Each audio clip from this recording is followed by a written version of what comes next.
লিফটে নয় আপনাদের কি? নয়, আমাদের VIP guest room. VIP guest room.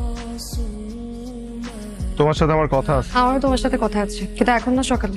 এখন বললে কি তোমার রোম্যান্সের ফিলিং নষ্ট হয়ে যাবে? কি বললা, ক্লিয়ারলি বলো। আমি যদি সত্যি বলা শুরু করি তুমি নিতে পারবা কিনা চিন্তা করে দেখ। দেখি বলো না, কতদূর বলবা বলো। একটা ম্যারিড মেয়ে হয়ে কিভাবে পর পুরুষের সাথে হোটেলে যাইতে পারো? Literally cheating with me. তুমি যে একটা বিবাহিত পুরুষ হয়ে ইউনিভার্সিটি সুইটহার্টের সাথে হোটেলে যাবে, কি চিটিং না? কামাটা কথা বলবা না সঞ্জিতাকে নিয়ে। তুমি বললে তখন কোনো দোষ হয় না? আমি গেছি বসের সাথে, আমি হোটেলে কি করবা বলো? গেছি, আমি গেছি।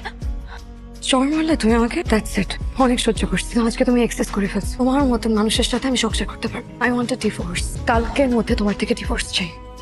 নানুকে যে আমরা প্রমিস করছিলাম কখনো আলাদা হব না, নানুর হাতে তো সময়ও বেশি নেই। আলাদা হয়ে গেলে সে তো মারা গিয়েও শান্তি পাবে না। কিন্তু এখন কি করবো? তোমার আমার যে অবস্থা, আমরা তো চাইলেও আর সংসার করতে পারবো না। একটা কাজ আমরা করতে পারি, এখন কাউকে কিছু না জানালাম। আর দাদির হাতে যেহেতু 6 মাস সময় আছে, 6 মাস পর না হয় আমরা ডিভোর্স দিলাম।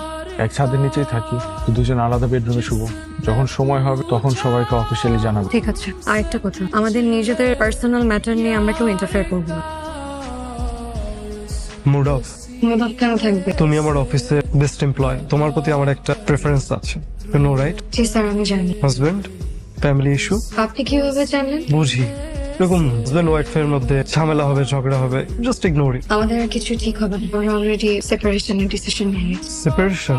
তুমি চাইলে এই সময় আমি তোমার পাশে থাকতে পারি। চলো বাইরে যাই। স্যার কাজ। আমার মন খারাপ আজকে, চলো বাইরে যাই। কিভাবে বুঝছো আমার মন খারাপ? দেখো, আমাদের সম্পর্ক নাই ঠিক আছে, কিন্তু একটা সময় তো আমি তোমাকে ভালোবেসেছিলাম। ভালোবাসার মানুষের মন বুঝতে সুপার পাওয়ার লাগে না। যে আমাকে ভালোবাসে সেই মানুষকে ভালো না বেশি ভালোবেসে আমি ভুলের মাসুল দিচ্ছি। আমার এভাবে হুট করে বিয়ে করে ফেলাটা উচিত হয় না। আমার মনে হয় তরুণী কোনো কালে আমার এই ভালোবাসার যোগ্যই ছিল। দেখো রুমি, আমি সেই ইউনিভার্সিটি থেকে তোমার পাশে ছিলাম। তুমি যদি নতুন করে জীবন শুরু করো তাহলেও আমি তোমার সাথে পথ চলতে রাজি আছি।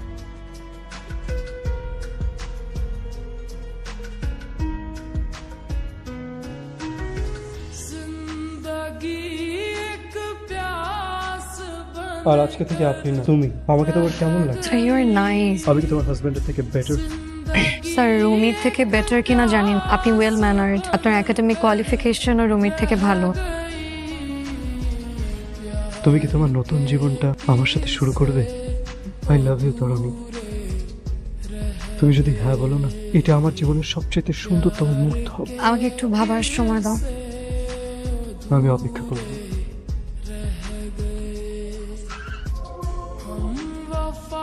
উপর দিকে তাকান।